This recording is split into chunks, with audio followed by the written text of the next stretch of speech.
como penúltima palestra dessa noite, eu fui incumbido de conversar com vocês sobre a necessidade de garantir a continuidade do cuidado e a segurança dos pacientes por meio da tecnologia da informação. Para isso, eu chamo a pessoa que vai comentar, a professora Elaine Capucho, da Universidade de Brasília, uma grande... nós estamos nos conhecendo há pouco tempo, mas eu acho que isso vai render uma parceria de muito longo tempo. Então, eu imediatamente vou começar, Elaine, para a gente não perder tempo e poder conversar mais depois. Então, eu vou aqui compartilhar minha tela.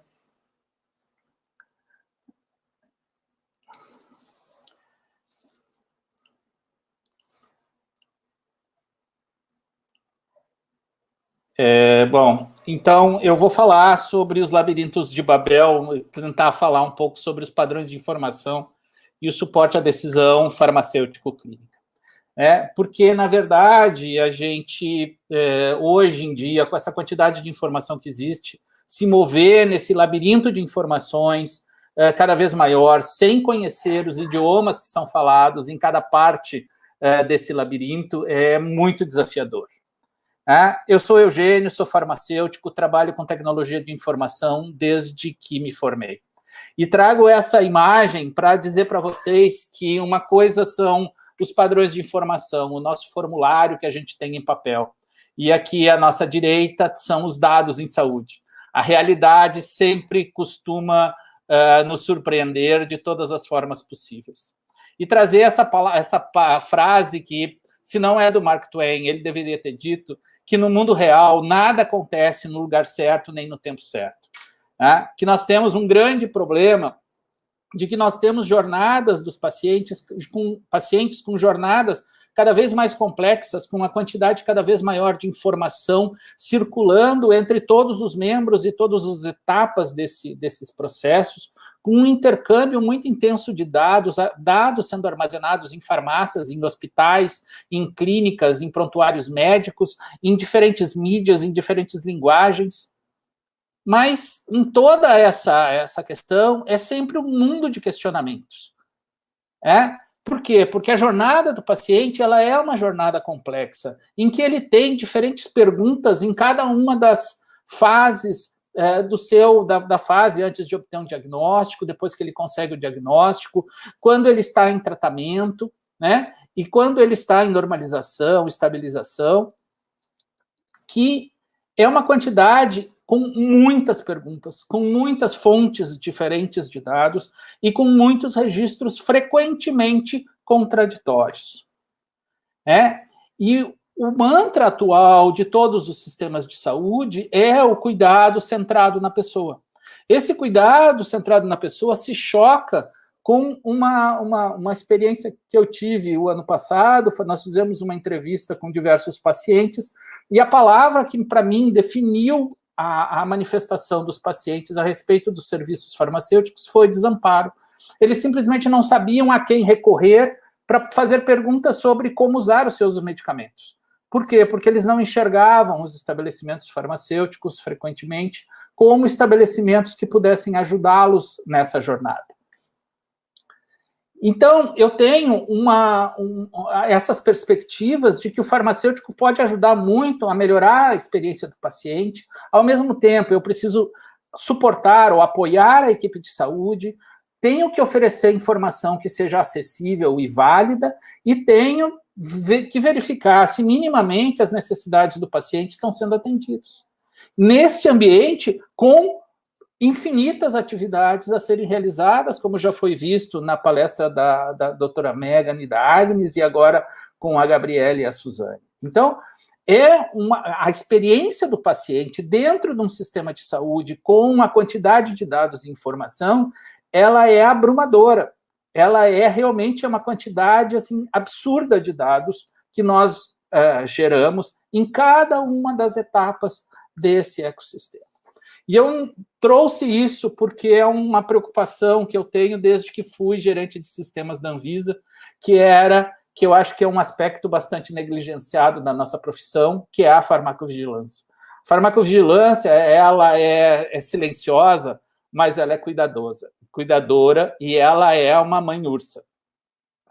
Não mexam com o filhote, porque os eventos adversos, e agora na Covid, a gente está vendo que nós vamos ter as vacinas sendo testadas ou sendo usadas, e a gente não conhece ainda um perfil de segurança ainda completamente definido.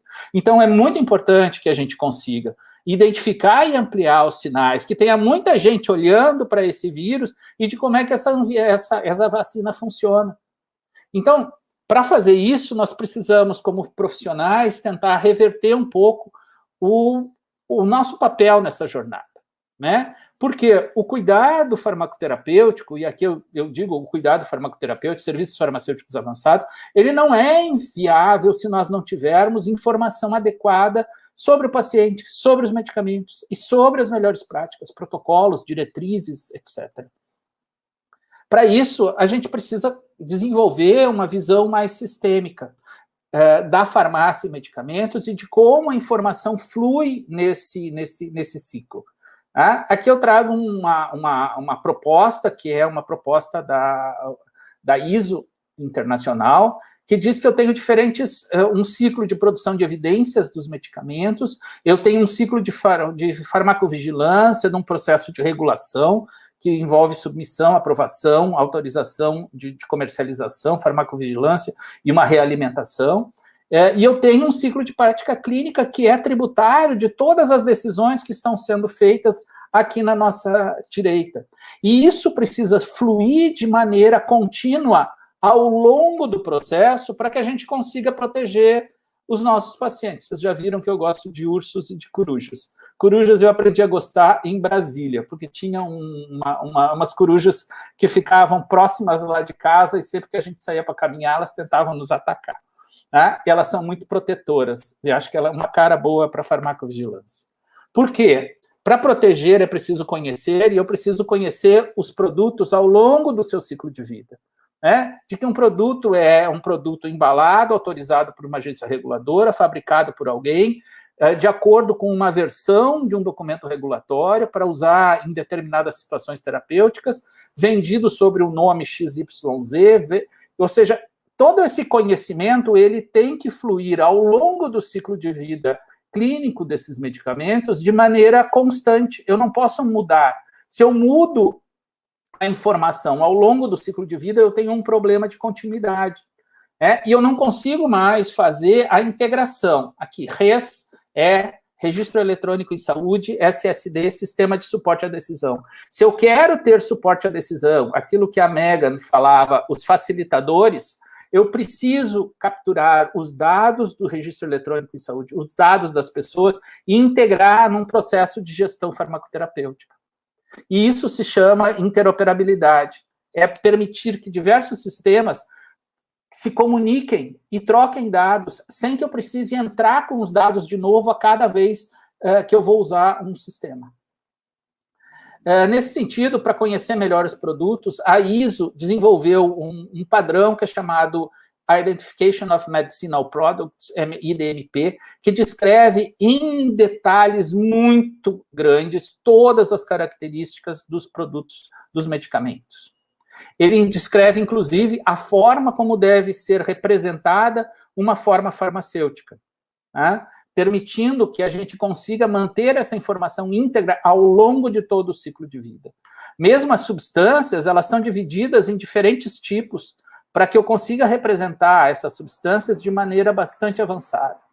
E me permita, por exemplo, representar a forma sobre ervas medicinais, sobre plantas medicinais, de maneira mais eficiente, porque hoje existe um problema muito grande no mundo e que deve se agravar, talvez, com a entrada da medicina tradicional chinesa, a nomenclatura botânica é uma nomenclatura que muda bastante. Eu tenho muitos homônimos, tenho muitos sinônimos e tenho referências muito incompletas. Então, ele usa o conceito de produto medicinal, eu não vou entrar em detalhes aqui, porque também não é o momento, né? Mas ele deve permitir que a gente reconheça esse produto em todos os seus detalhes. Que ele está num blister, que ele tem um lote, que ele quais são os componentes que tem, quais são as características físicas, etc. E ele também tem, diferente de todos os outros modelos que eu já conheci, um conjunto de características clínicas envolvendo efeitos indesejáveis, interações e indicações terapêuticas, permitindo que isso seja indicado de acordo com a população, né? Indicações terapêuticas e contraindicações. Por quê? Porque a ideia é de que a gente consiga juntar essa informação em uma base global chamada Vigbase, que é do Centro Colaborador da OMS em Uppsala, na Suécia, através de um conjunto de identificadores que sejam universais. Que lá em Uppsala, na Suécia, eles não precisem redigitar cada notificação de reação adversa, permitindo que eu tenha, assim, um dado correndo ao longo do ciclo de um produto, tanto na parte de pesquisa e desenvolvimento quanto de logística, chegando até o paciente quando houver relatos individuais de segurança. Né? Assim como existem meios de estruturar a informação sobre posologia, né? E, inclusive, existe hoje uma iniciativa de trabalhar com a questão de como emitir corretamente um alerta farmacoterapêutico dentro de um sistema de suporte à decisão. Isso aqui por quê? Porque existe uma percepção de que a maior parte dos alertas farmacoterapêuticos são desligados pelos médicos, frequentemente porque são irrelevantes ou porque interferem excessivamente no processo clínico. Tudo isso a gente precisa, e eu acho que é uma coisa que eu venho me batendo há muito tempo, a governança da informação no Brasil, ela precisa ser encarada de maneira correta. Todos esses processos, a governança desses dados precisa ser trabalhados, porque nós caminhamos em direção a uma padronização global da informação regulatória. Que isso vai permitir que a gente estruture modelos de farmacovigilância efetivamente globais, né? Que a gente melhore os processos, todos os processos clínicos, consiga trabalhar com bases de conhecimento baseado em dados do mundo real. E eu diria, assim, uma necessidade que o Brasil tem e que a gente não conseguiu ainda superar, nós não temos um dicionário nacional de medicamentos que seja amplamente utilizado. Porque, na verdade, o que a gente está buscando, de alguma forma, Elaine e colegas, é chegar em uma interoperabilidade global da informação de medicamentos. Porque não existem mais medicamentos de um país só. Tudo é global, tudo está globalizado. Nós estamos, infelizmente, ainda no primeiro degrau, né? Como muitos países ainda estamos no primeiro degrau. A gente já está começando a avançar em direção à incorporação dessa informação para levar essa informação para a clínica. Né? Mas, para isso, a gente precisa começar a definir quais são os padrões de informação que a categoria farmacêutica trabalha. Né? Como é que eu gerencio toda a parte, sei lá, eu coloquei aqui a prescrição eletrônica como centro, mas vocês vejam, em cada setinha dessas existe uma troca de informação. Essa troca de informação tem que estar padronizada, porque senão é uma cacofonia, cada um vai falar uma coisa e eu não vou conseguir evoluir. Né? E esses modelos de prescrição, eles são cada vez mais complexos, cada vez exigem uma quantidade maior de dados.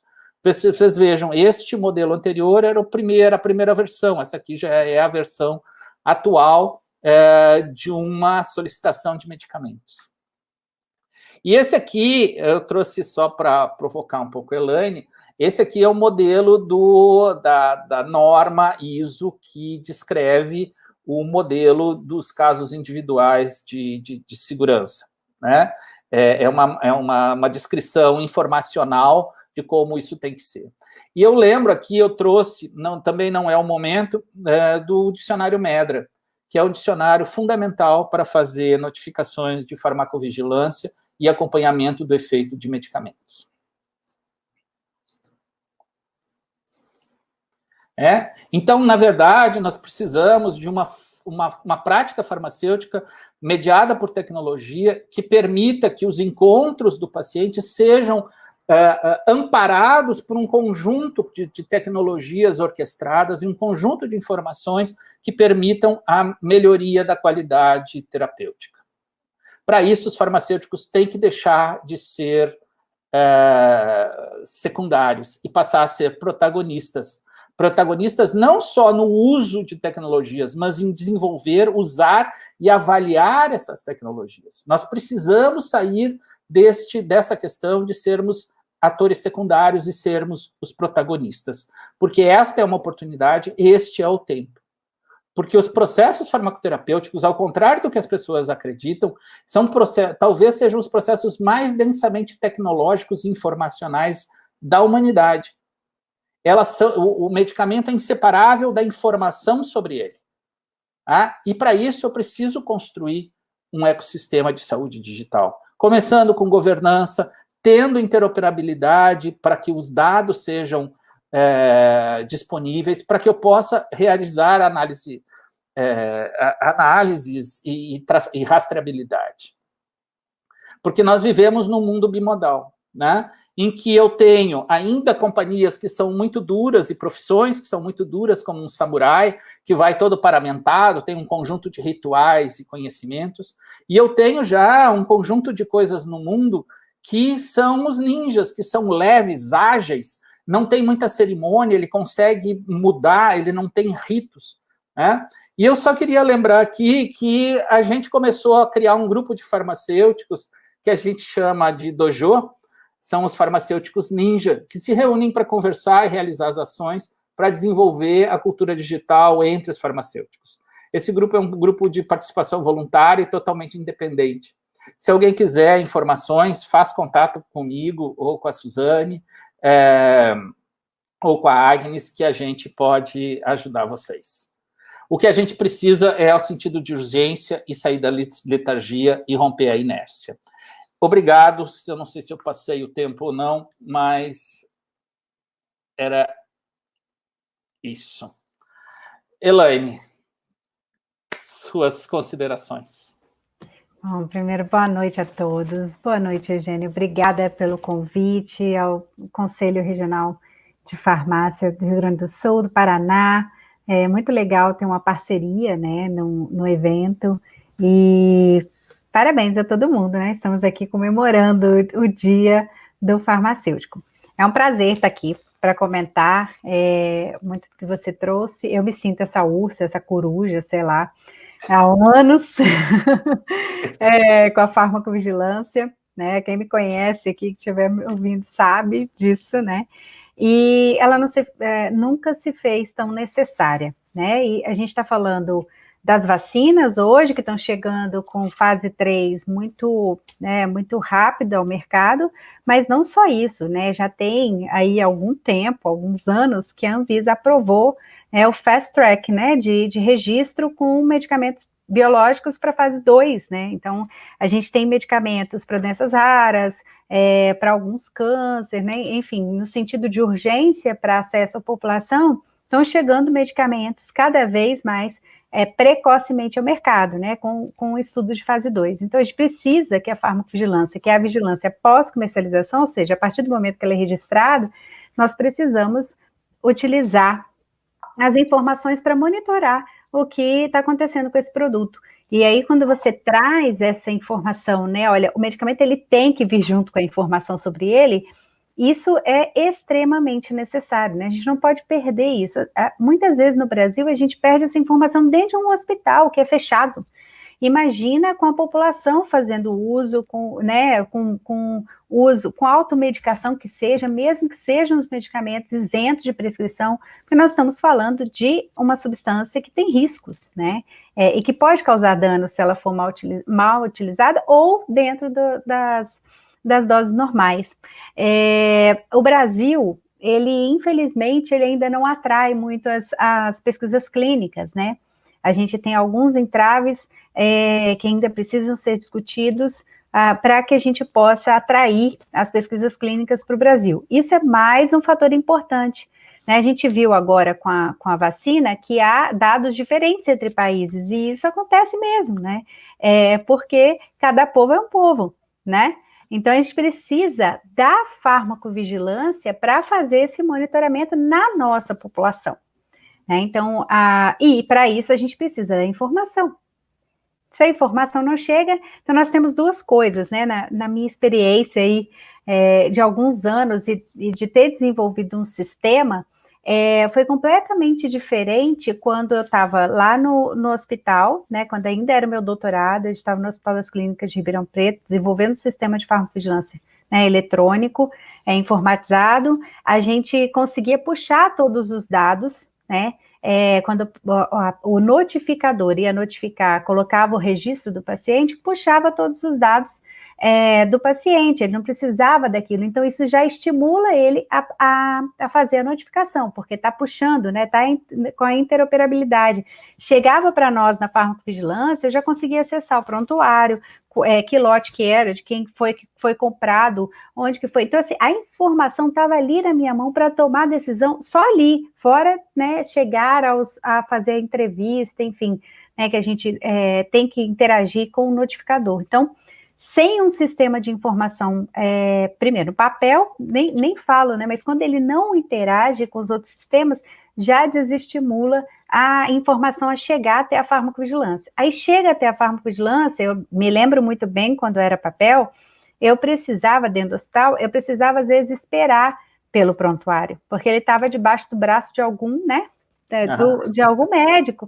Então, assim, como que você age rapidamente para evitar que outros eventos adversos aconteçam se a gente não tem a informação, né? Se essa informação está disponível. Então, assim, juntando tudo, né, só para finalizar aqui a minha primeira fala, é que aí quando a gente foi para a EBSERH, que era um sistema, lógico que a gente já trouxe melhorias em relação ao que eu tinha feito no hospital, a gente ia implementar para 40 hospitais, eles não tinham sistema para interoperabilidade.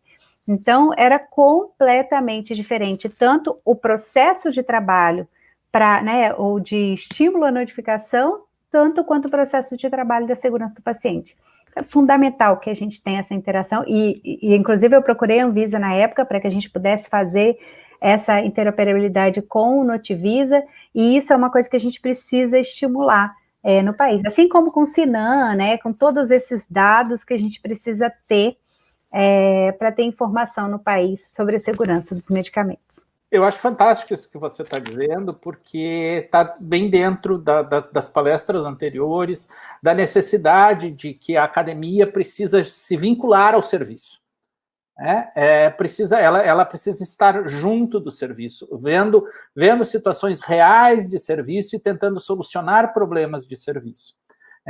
Eu gostei muito também da referência que você fez a ensaios clínicos, porque quando eu fiz meu doutorado, na era pré-cambriana ainda, eu fui para a Espanha fazer meu doutorado, e lá o serviço de farmácia e a pesquisa do serviço de farmácia era financiada pelo financiamento de ensaios clínicos.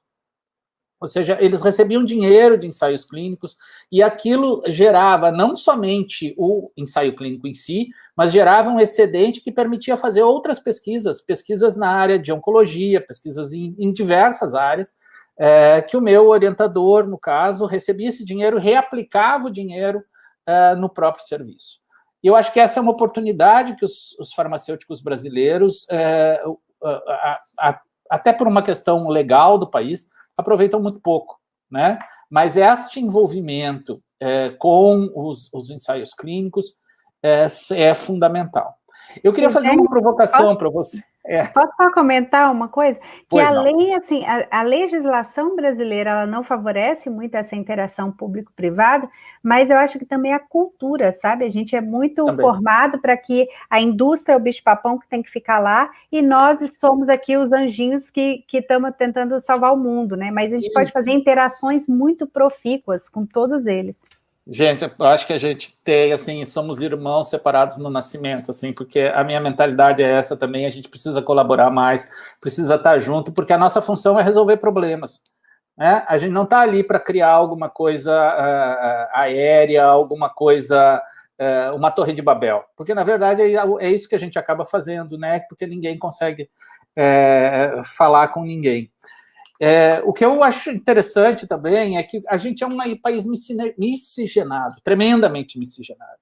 Então, os dados de efetividade clínica obrigatoriamente são diferentes no Brasil. E a gente não considera isso frequentemente. Né? A gente parece que desconsidera. Por exemplo, só como uma ilustração, tem um dado que mostra que 60% da população brasileira de 65 anos ou mais é analfabeta ou analfabeta funcional.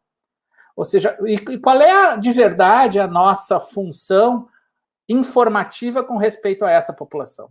Quais são os trabalhos que você conhece sobre como fazer essa informação chegar numa população tão necessitada? Uma provocação. Bom, eu tenho falado muito sobre a health literacy, né, a literacia em saúde, o letramento em saúde, né, são vários os sinônimos que a gente utiliza aqui.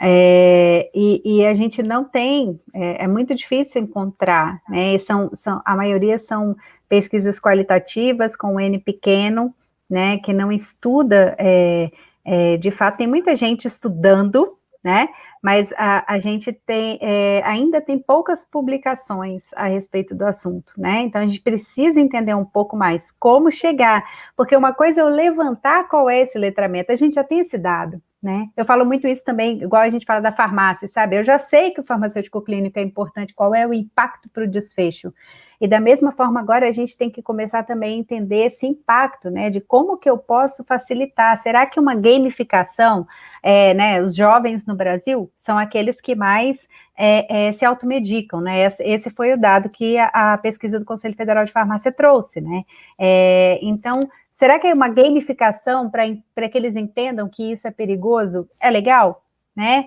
será que usar as redes sociais vai ser legal também? Já tem estudos fora do Brasil, da Arábia Saudita, especialmente, eles conseguiram provar uma relação de usar as redes sociais, por exemplo, né, e a inteligência artificial para buscar dados de segurança da população, né? Então, para isso a gente precisa entender um pouco mais que impacto, né, e quais são as ações que vão impactar com essa nossa população, né? Quem são esses e o que impacta para a nossa população. Você veja como a gente aqui, numa conversa rápida, a gente consegue identificar coisas absolutamente inovadoras que precisam ser feitas.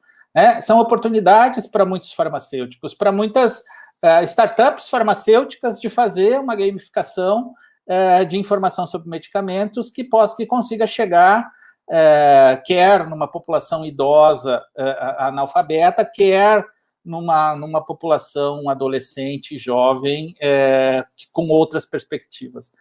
Eu acho isso, eu não diria, não sei se é a palavra melhor, mas seria o milagre da informação. Ou seja, a gente pode fazer, uma vez que eu tenha informação padronizada, conhecida, atualizada, permanentemente atualizada, eu posso fazer uma transformação do mundo. Se eu não tiver essa informação, eu não posso transformar o mundo. Né? É isso, não se gerencia, né, o que não se conhece, o que não Exato. Se mede, e se a gente não tem o dado, não transforma em informação, muito menos em indicador, e a gente se compara, às vezes, muito nos nossos serviços farmacêuticos. Ontem mesmo eu conversava com a Michele Nunes, que muitos aqui devem conhecer, né, da terapia intensiva, que é uma referência em farmácia clínica. A gente estava falando sobre isso, assim, os indicadores, por exemplo, que a gente utiliza para gerir os serviços farmacêuticos e mostrar que os serviços farmacêuticos são importantes, são completamente diferentes entre os colegas. Então, como que a gente compara a informação, né? Essa observação que você faz, ela é universal. Eu assisti há 2 meses atrás uma palestra do Dr. Fernando Limós, que falava exatamente isso, né? Que os nossos estudos não são comparáveis. Elaine, eu agradeço imensamente a tua presença, tenho certeza que as pessoas também adoraram, e eu acho que a gente vai ter muitas vezes para repetir esse encontro. Sem dúvida, eu que agradeço pelo convite, pela oportunidade de falar desse assunto tão interessante. Um abraço a todos, obrigado, feliz dia. Boa noite. Boa noite. Dia.